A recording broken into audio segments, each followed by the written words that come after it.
This was one that actually does speak to me in a very powerful way. But when you look at something like an American flag, I think I kind of get it. I mean, it's such a powerful icon or image, and it evokes so many things, and it's something that you see so frequently, at least if you're an American. And if you're not an American, it's something that you still probably see relatively frequently and probably does represent something to you.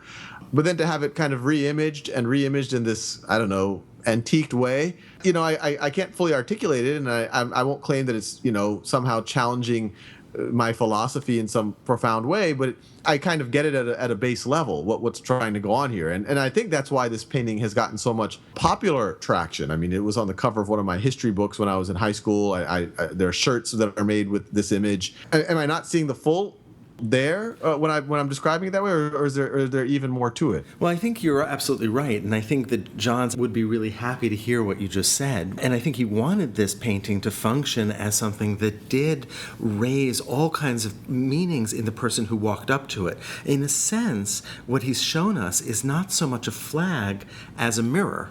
Right? Because it is such a potent symbol, and we all walk up to it with a lot of personal life experience, and it can mean very different things to very many different people. And in a sense, he's given us a very neutral field. So let's look at it really closely. We're not looking at a printed American flag, and we're not looking at a flag of cloth. And in fact, some critics at the time asked, is this a painting? Or is this a flag? In other words, is it a representation or is it an actual flag? And of course, something that is symbolic, like a flag, can raise that kind of issue, which is one of the reasons that I think Johns was interested in it. But let's just look at the surface for a moment. This is an object that actually stands off the wall a few inches. It's canvas that's on top of plywood, and so it is this slightly shallow box-like form. And then if you look at the surface, it's really heavily worked, and it's not traditional oil paint or even the more modern acrylic.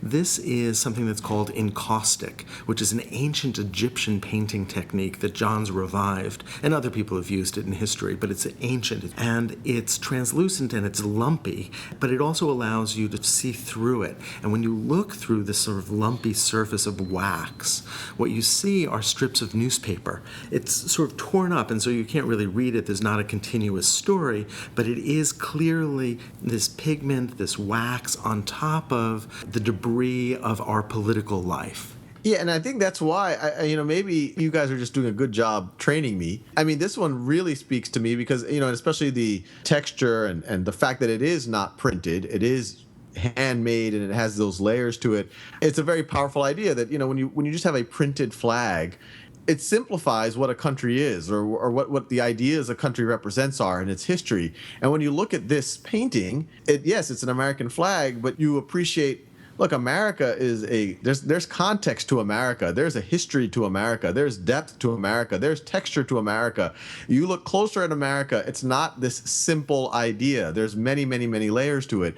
And I think this does a really good job. And I think this is why this is a painting a lot of people respond to, even people who might be traditionally skeptical to modern art. I think they viscerally feel a lot of those things when they see that. They feel a depth, a connection to the narrative of America more than just this, this very red, white, and blue simple idea of it. I think that that's exactly right. And I think that Johns is taking this opportunity to reimagine then what art can be. That art can still, in some really fundamental way, represent really complex things, not necessarily through the careful rendering or the careful representation of objects on a table or a human face, but through a kind of symbolic language, actually reference and in some ways actually depict a very complex American history. I think that's exactly right. We talk a lot about a lot of artists. What's really of note, although I think this is one of those pieces that I actually don't need that much context to really appreciate it. But to go to the next level of context, I mean, was Jasper Johns really one of the first to take really powerful images like an American flag and kind of re-render them in this type of way?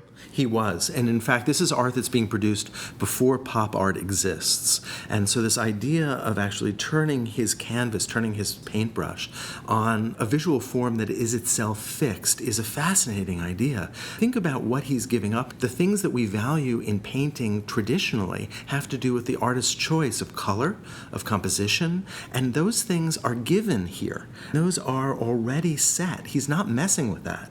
And yet, this is still not entirely a flag so much as a representation of a flag. And in that way, it's walking on this very narrow edge. I mean, it's really strange to me because, we've talked about the traditional art. If you go back 500, 800 years ago, it was always representational all the way, to the Renaissance. And then more modern art has all been about ideas and pushing our thinking. And this definitely falls into that latter category, but it really does, I don't know, maybe it's just me, but it emotes something in me that is aesthetic, that is as powerful as any of these, and obviously it's an American flag, and that by itself can create powerful emotions, but just the way it was rendered also creates, I don't know, feelings and depth that I haven't actually felt from a lot of the modern pieces we've looked at.